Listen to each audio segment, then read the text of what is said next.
تو نے کیا دیکھا ہے؟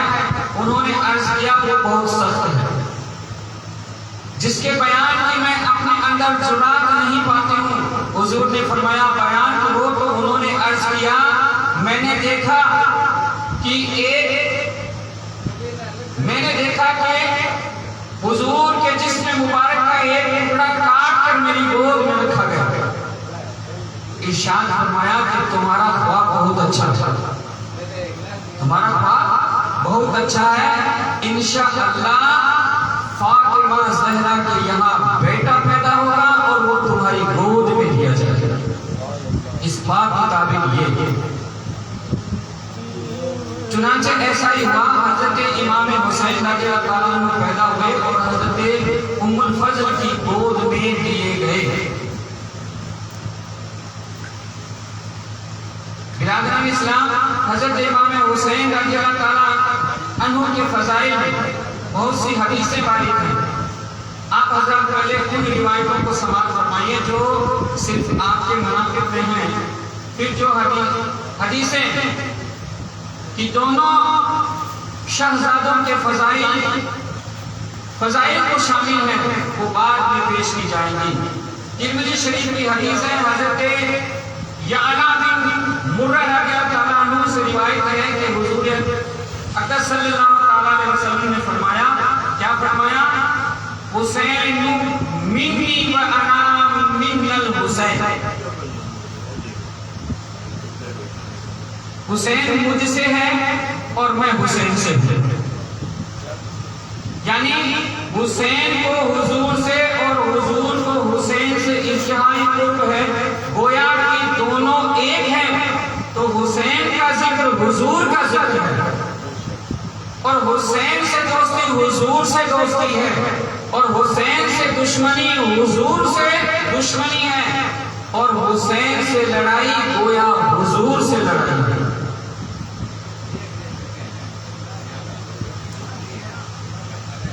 اور سرکار ارشاد فرماتے ہیں احب اللہ من احب حسینا، جس نے حسین سے محبت کی اس سے کس نے؟ اللہ تعالیٰ نے محبت کی۔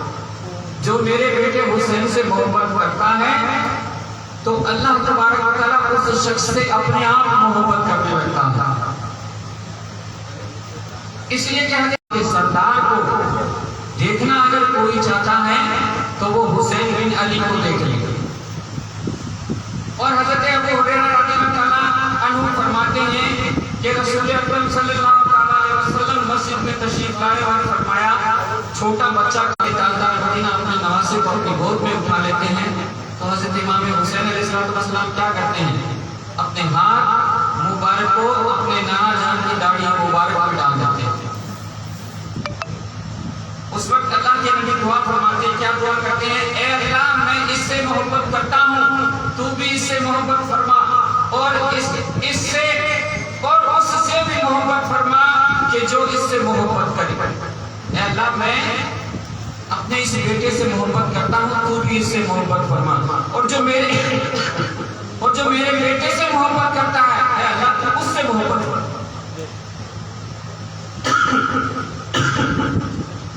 معلوم ہوا کہ حضور آقا دو عالم صلی اللہ علیہ وسلم نے صرف دنیا والوں سے نہیں چاہا کہ وہ حضرت امام حسین علیہ السلام سے محبت کرے، بلکہ خدا تعالیٰ سے بھی عرض کیا کہ تو بھی رسول پاک پر بھیجے خدا درود و سلام علی و فاطمہ حسن و حسین پر بھی بولا۔ دیکھیے آپ کے فضائل بے شمار، میرے جیسا ایک ادنا سا انسان آپ کے فضائل کو بیان نہیں کر سکتا، بلکہ دنیا کا بڑے سے بڑا عالم بھی آپ کے فضائل کو بیان نہیں کر سکتا، اس کی زندگی ختم ہو سکتی ہے مگر آپ کے فضائل پورے نہیں ہو سکتے۔ القصہ مختصر، کل آپ حضرات نے سماعت فرمایا کہ حضرت امام حسن علیہ السلام نے چند شرطوں کے ساتھ خلافت حضرت امیر معاویہ رضی اللہ تعالیٰ عنہ کے سپرد کر دی اور آپ مدینہ منورہ میں آ کر کے رہنے لگے۔ حضرت امیر معاویہ رضی اللہ تعالیٰ عنہ کون ہے؟ صحابی رسول۔ حضرت امیر معاویہ بھی بھی بڑی اہمیت والی شخصیت ہے. آپ کے بھی فضائل، آپ کی بھی کرامتیں بے شمار، فضائل بے شمار کرامتیں ہیں. میں واقعہ کو طویل نہیں کرنا چاہتا، مختصر میں بتانا چاہوں گا کہ یزید حضرت امیر معاویہ رضی اللہ تعالیٰ عنہ کا بیٹا تھا. اور جب حضرت امیر معاویہ فالج میں مبتلا ہو گئے اور بستر پر آ گئے اور اسی مرض الموت میں آپ نے انتقال فرمایا. حضرت امیر معاویہ کے انتقال کے بعد میں یزید بدبخت تخت نشین ہوا.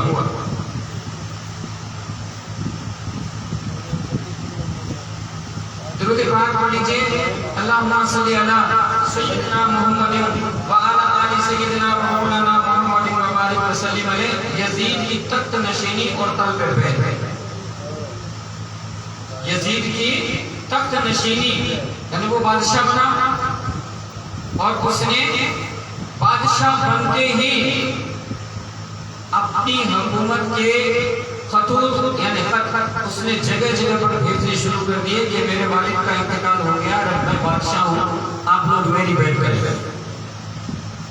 حضرت امیر معاویہ رضی اللہ تعالیٰ عنہ کی وفات کے بعد یزید بدبخت تخت نشین ہوتے ہی اپنی بیعت کے لیے ہر طرف خطوط و حکم نامے اس نے روانہ کیے. مدینہ منورہ کے گورنر ولید بن عقبہ تھے، ان کو اپنے باپ کی وفات کی اطلاع کی اور لکھا کہ ہر خاص و عام سے میری بیعت لو اور حسین بن علی، عبداللہ بن زبیر، عبداللہ بن عمر رضی اللہ تعالیٰ عنہم سے سب سے پہلے بیعت لو. ان سب کو ایک لمحہ مہلت نہ دو. اس نے جگہ جگہ خطوط بھیجنے شروع کر دیے. اس وقت مدینے کا گورنر کون تھا؟ ولید بن عقبہ نام کا ایک شخص اس وقت مدینے کا گورنر تھا. اس نے اس کو بھی خط لکھ دیا کہ میرے باپ کا انتقال ہو گیا ہے، میں بادشاہ بن گیا ہوں، اب تم الگ اعلان میری بیعت لوگوں سے طلب کرو.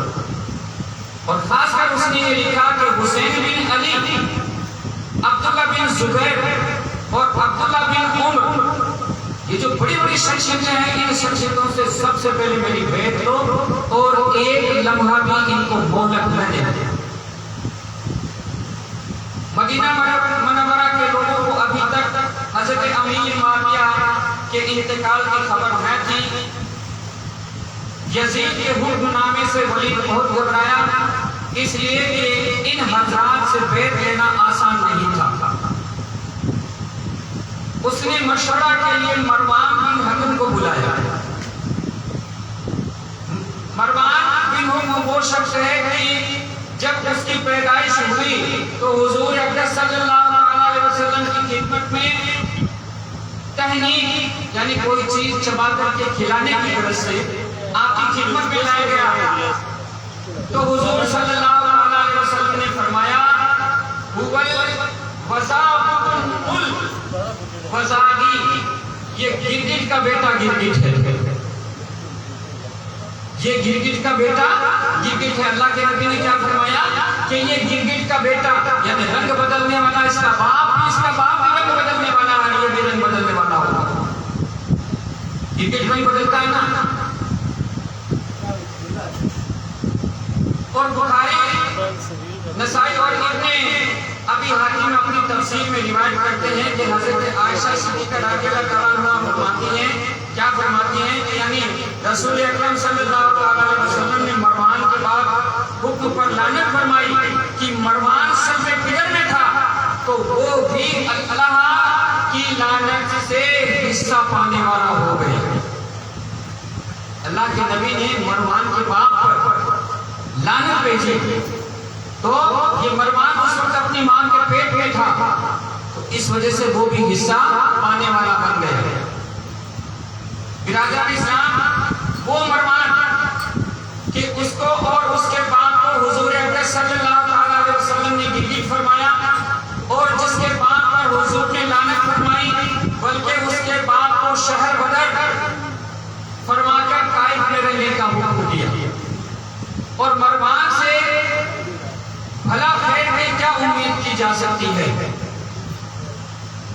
مدینہ منورہ کے گورنر ولید نے جب مروان سے مشورہ لیا تو اس نے کہا کہ ان تینوں کو اسی وقت بلائیں اور بیعت کے لیے کہیں، اگر وہ بیعت کر لیں تو بہتر ہے ورنہ تینوں کو قتل کر دیں۔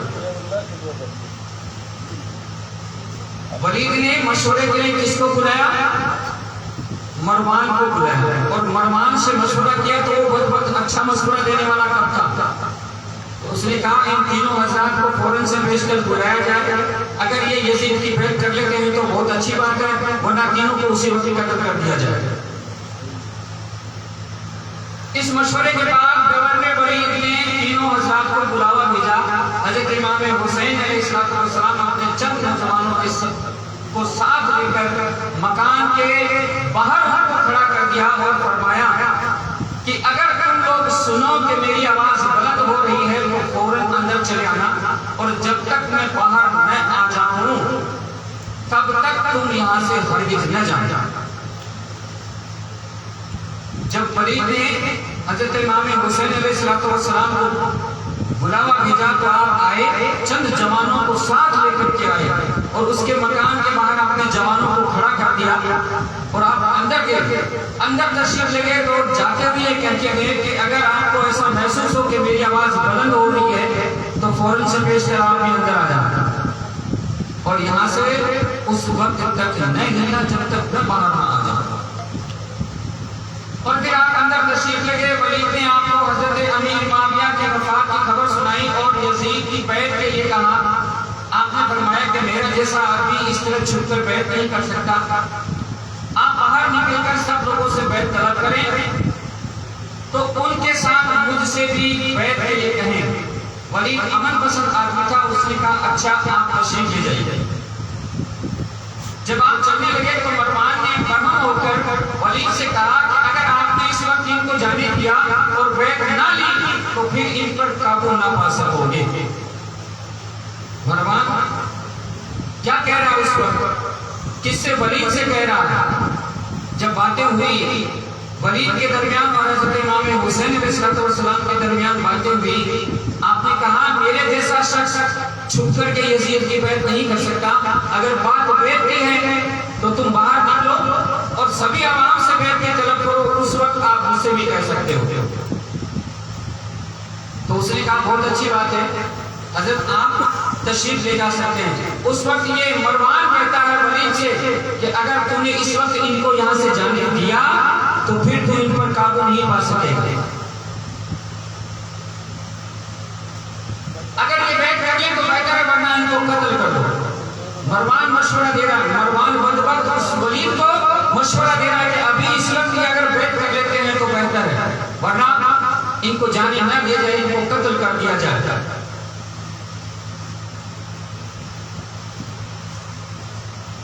اس وقت ان کو جانے نہ دیا جائے، اگر بیعت نہ لے تو تم ان پر قابو نہ پا سکو گے۔ یہ سن کر حضرت امام حسین علیہ السلام کھڑے ہوئے اور فرمایا او ابن زرقہ، کیا تو مجھے قتل کرے گا یا یہ قتل کرے گا؟ اس وقت حضرت امام حسین علیہ السلام کھڑے ہو گئے اور آپ نے کہا کہ وہ بدبخت تو مجھے قتل کرے گا یا پھر یہ ولید مجھے قتل کرے گا؟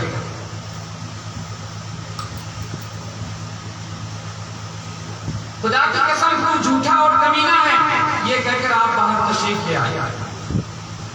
مروان نے ولید سے کہا کہ آپ نے میری بات نہیں مانی، خدا کی قسم اب آپ ان پر قابو نہیں پا سکیں گے، قتل کرنے کا یہ بہترین موقع تھا جس کو آپ نے ضائع کر دیا۔ ولید نے کہا افسوس، تو مجھے ایسا مشورہ دے رہا ہے جس میں میرے دین کی تباہی ہے۔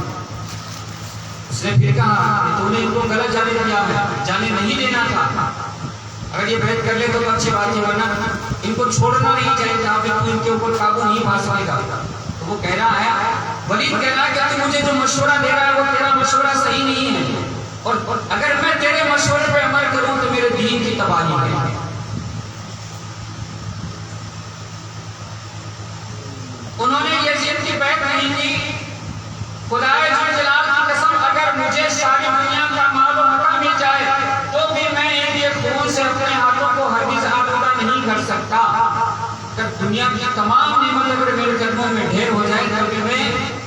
امام حسین علیہ السلام کو قتل نہیں کروں گا۔ حضرت امام حسین رضی اللہ عنہ خوب جانتے تھے کہ بیت کے انکار سے یزید جان کا دشمن اور خون کا پیاسا ہو جائے گا، لیکن آپ کی غیرت اور تقوی و پرہیزگاری نے اجازت نہ دی کہ آپ کی اپنی جان بچانے کی خاطر نہ ان کے ساتھ ہاتھ پر بیٹھ کر لیں اور نواسہ رسول ہو کر اسلام و مسلمانوں کی تباہی کی پرواہ نہ کریں۔ حضرت امام حسین علیہ السلام خوب جانتے تھے کہ میرے بیت کے انکار کرنے سے یزید بدبخت جو ہے وہ کیا ہوگا؟ غضبناک ہوگا، میری جان کا دشمن ہو جائے گا، خون کا پیاسا ہو جائے گا۔ آپ بخوبی اس بات کو جانتے تھے، لیکن ایک بات بتاتا ہوا چلوں اگر اس پھانسی کی آپ بیٹھ کر لیتے ہو سکتا تھا کہ دنیا جہاں کی دولت کو وہ آپ کے قدموں میں ڈھیر کر دیتا، لیکن دنیا سے اسلام کا نظام درہم برہم ہو جاتا۔ اسلام کو کوئی ماننے والا ہی نظر نہیں آتا، یہ حقیقت پاتا۔ اپنی جان بچانے کی خاطر آپ نے یہ مناسب نہ سمجھا کہ مسلمانوں کو ناراض کیا جائے یا اسلام کو تباہ کیا۔ نانا کے دین کو برباد ہوتا ہوا نہیں دیکھ سکتا حسین، گردن کٹا سکتا ہے، اسلام پر آنچ آنے نہیں دے گا۔ یہ شان ہے آقا حسین علیہ السلام کی۔ بہرحال آپ یزید کی بیعت کے لیے تیار نہ ہوئے۔ شام کے وقت ولید نے پھر امام کے پاس آدمی بھیجا۔ آپ نے فرمایا اس وقت تو میں نہیں آ سکتا، صبح ہونے دیجئے پھر دیکھیں گے کیا ہوتا ہے۔ ولید نے یہ بات مان لی اور آپ اسی رات اپنے اہل و عیال اور عزیز و اقارب کے ساتھ مدینہ منورہ سے مکہ معظمہ کا سفر کرنے کا ارادہ کر لیتے ہیں۔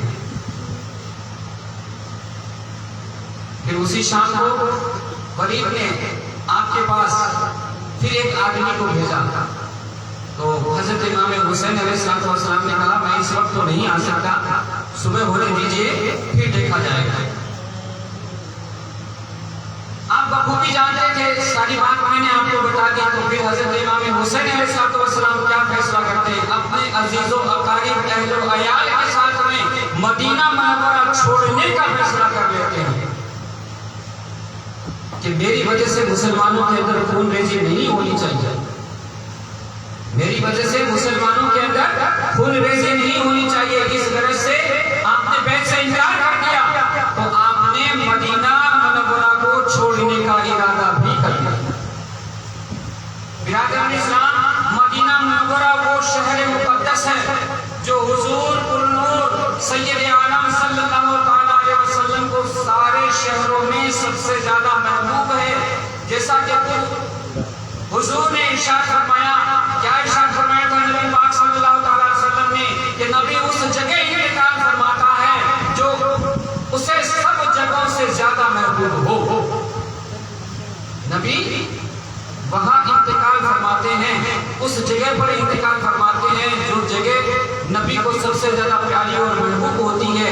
تو اس آگے میرے کو بتانے کی آپ حضرات کو ضرورت نہیں ہے کہ مدینہ منورہ میں کیا ہے۔ آقا وحی تاجدار مدینہ جناب محمد رسول اللہ صلی اللہ علیہ وسلم مدینہ منورہ ہی میں آرام فرما ہے۔ تو اس سے پتہ یہ چلا کہ مدینہ منورہ شہر آپ کو سب جگہوں سے محبوب اور پیارا ہے۔ اور رسول کائنات صلی اللہ علیہ وسلم کا مثال مدینہ منورہ میں ہوا اور معلوم ہوا کہ سارے شہروں میں آپ کو سب سے زیادہ پیارا مدینہ ہے۔ اور جب حضور کو سب سے زیادہ پیارا ہے تو حضرت امام حسین علیہ السلام کو بھی وہی شہر سب سے زیادہ پیارا اور محبوب ہے۔ مگر حالات نے اس محبوب شہر کو چھوڑنے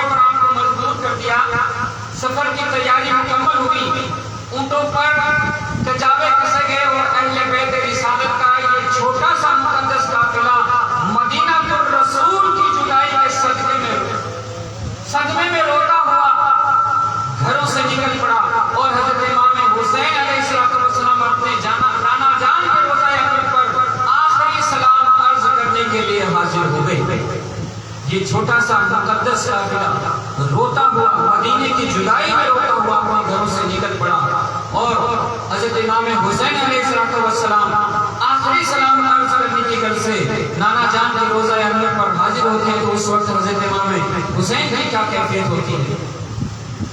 برادران اسلام، امام علی مقام جب اپنے نانا جان کے آستانہ مقدسہ پر آخری سلام کے لیے حاضر ہوئے ہوں گے اس وقت آپ کی کیا کیفیت ہوگی؟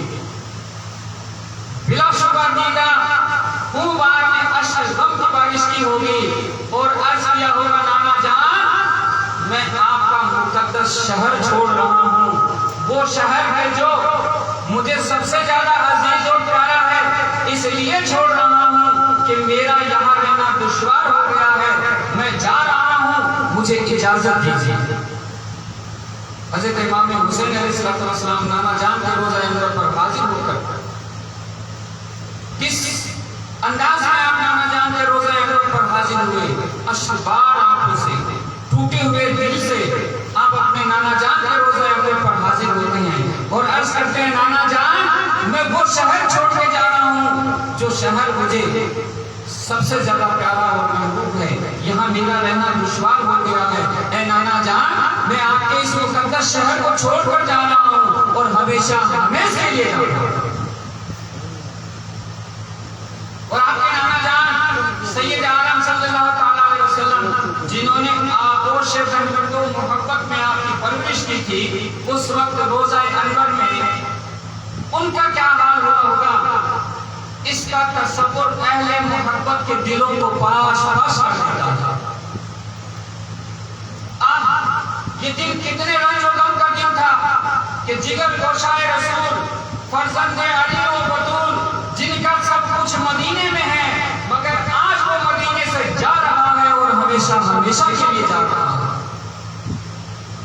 کیونکہ آپ کو مدینہ چھوڑنے کے ساتھ ہی قیامت کی صبح تک کیا کہلوانا ہے؟ کربلا والے کہلائے۔ مدینہ لوٹ کر کے آپ واپس نہیں آئے، کربلا آج آپ کا شہر ہو گیا ہے، آپ کا مسکن ہے، روزہ کربلا کے میدان میں آپ کا روزہ ہے۔ کسی زمانے میں وہ بیاباں جگہ تھا، آج دیکھیے کیا کیفیت ہے۔ تو رسول پاک علیہ السلام علی کا فاطمہ حسن و حسین پر بھی غلام، آپ الوداع اے نانا جان الوداع کہہ کر روتے ہوئے واپس ہوئے اور ڈوبتے ہوئے دل کے ساتھ مدینہ منورہ پر حسرت بھری نگاہ ڈال کے ہوئے مکہ معظمہ کی جانب روانہ ہو گئے۔ یہ واقعہ 4 شعبان معظم ہجری سن 60 کا ہے جب آپ نے مدینہ منورہ کو چھوڑا۔ جب آپ مکہ معظمہ پہنچ گئے، آپ کی تشریف آوری کی لوگوں کو خبر ہوئی تو ذوق در ذوق آپ کی خدمت میں لوگ آنے لگے اور آپ کی زیارت کا شرف حاصل کرنے لگے۔ مکہ معظمہ میں آپ ایک پناہ گزین کی حیثیت سے مقیم رہے، نہ آپ نے یزید کے خلاف راسی سے بیعت لی اور نہ اپنی موافقت میں کوئی لشکری طاقت فراہم کی۔ کوفیوں کے خطوط، کوفہ شہر کی بنیاد اس وقت پڑی جب کہ ہجری 14 سے 16 تک قادسیہ وغیرہ میں فتوحات کے بعد مسلمانوں کی فوج نے عراق میں سکونت اختیار کر لی اور مدائن کی آب و ہوا ان کے موافق نہ ہوئی تو صحابی رسول حضرت سعد بن وقاص رضی اللہ تعالیٰ عنہ کے حکم سے اس جگہ کو تلاش کیا گیا۔ اس طرح سے کوفہ وجود میں آیا۔ یہ جگہ تلاش کی گئی، مسلمانوں کے لیے مکانات کی تعمیر کی گئی اور پھر آپ ہجری سن 17 میں اپنی فوج کے ساتھ مدائن سے منتقل ہو کر یہاں مقیم ہو گئے، یعنی کوفہ میں آ گئے۔ اس طرح کوفہ شہر جو ہے وہ وجود میں آیا۔ حضرت علی رضی اللہ تعالیٰ عنہ کے زمانہ ہی سے کوفہ آپ کے شیعوں اور محبوں کا مرکز تھا۔ وہاں کے لوگ حضرت امیر معاویہ کے عہدے خلافت ہی میں حضرت امام حسین علیہ السلام کی خدمت میں تشریف آوری کی عرضیاں بھیج چکے تھے، مگر آپ نے صاف انکار کر دیا تھا۔ اب جبکہ کوفے والوں کو معلوم ہوا کہ امیر معاویہ کا انتقال ہو گیا اور امام علی مقام نے یزید کی بیعت سے انکار کر دیا،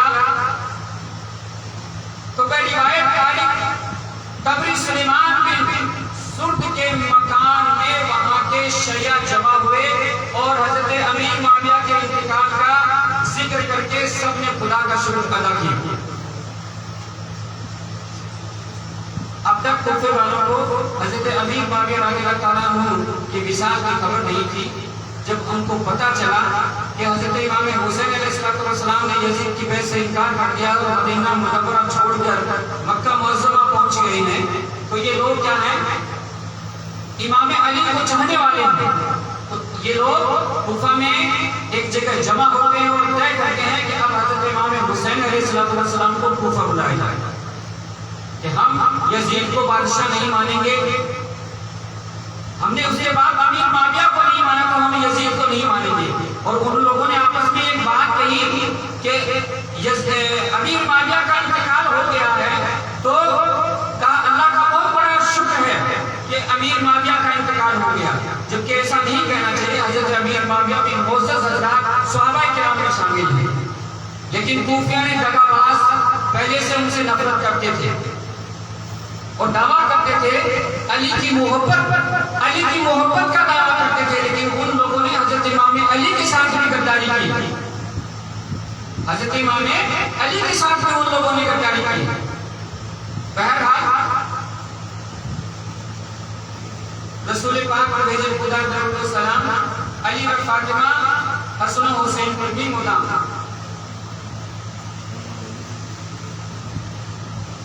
پھر سلیمان نے سب سے کہا کہ معاویہ کا انتقال ہو گیا اور حضرت امام حسین نے یزید کی بیعت سے انکار کر دیا، مکہ چلے گئے ہیں۔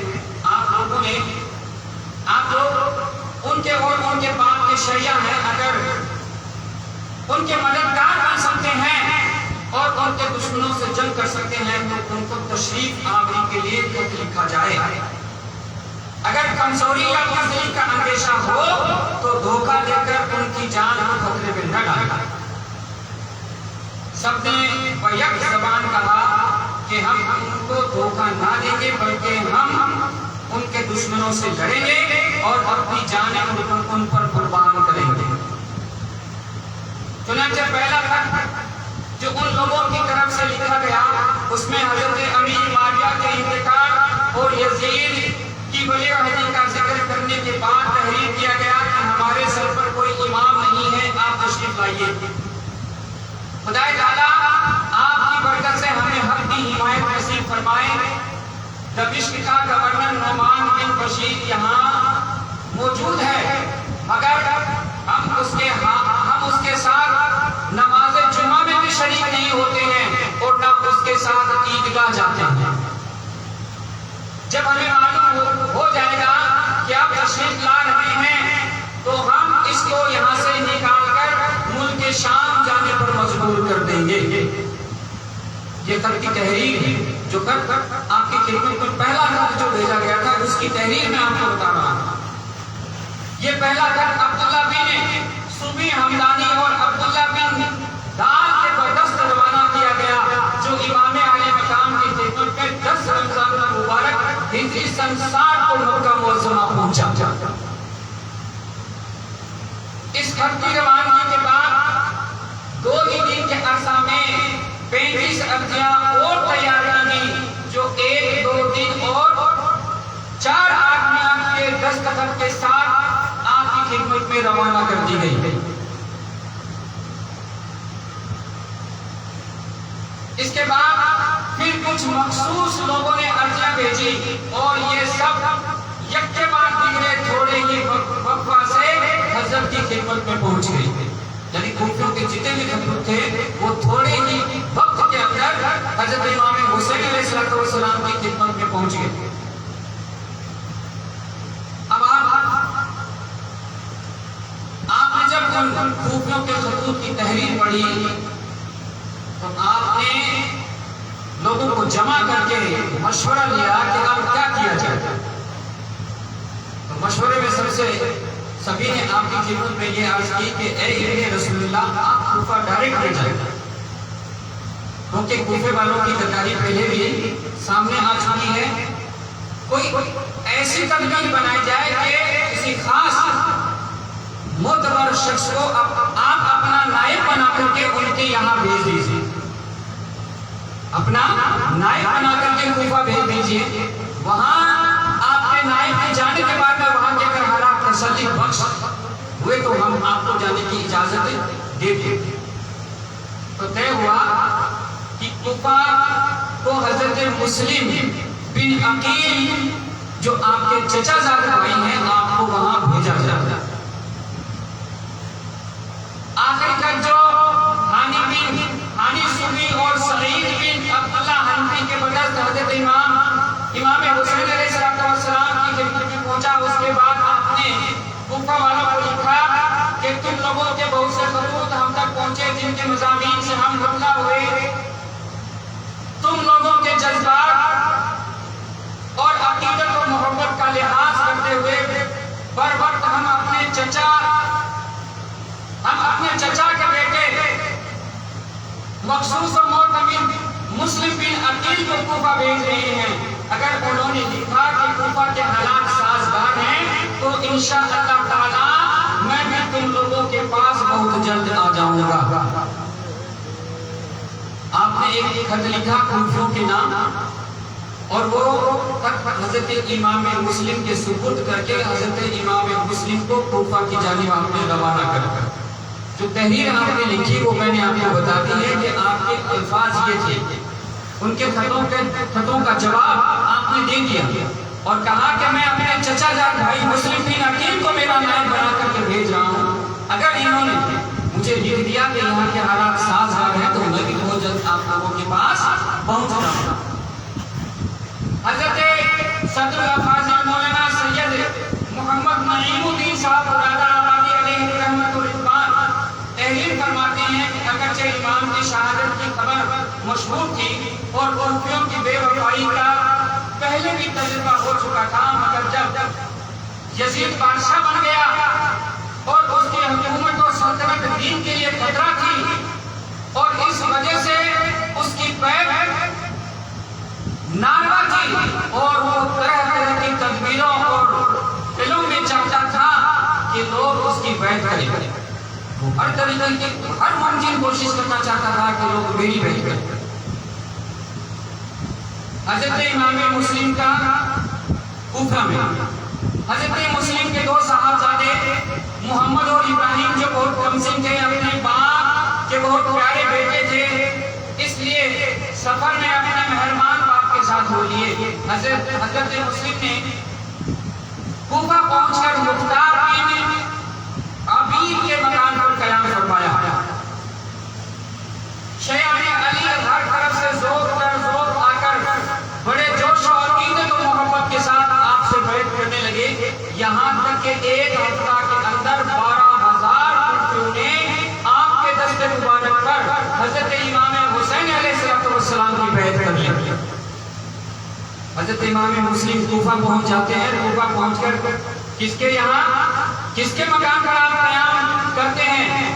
مختار بن عبید کے مکان پر آپ قیام فرماتے ہیں۔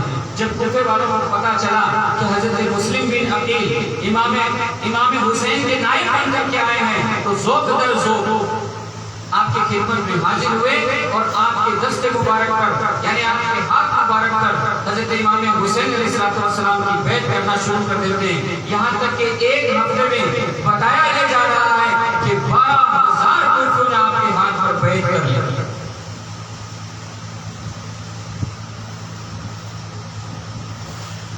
رسول پاک کو بھیجے خدا رحمت و سلام علی و فاطمہ حسن و حسین پر بھی ہونا۔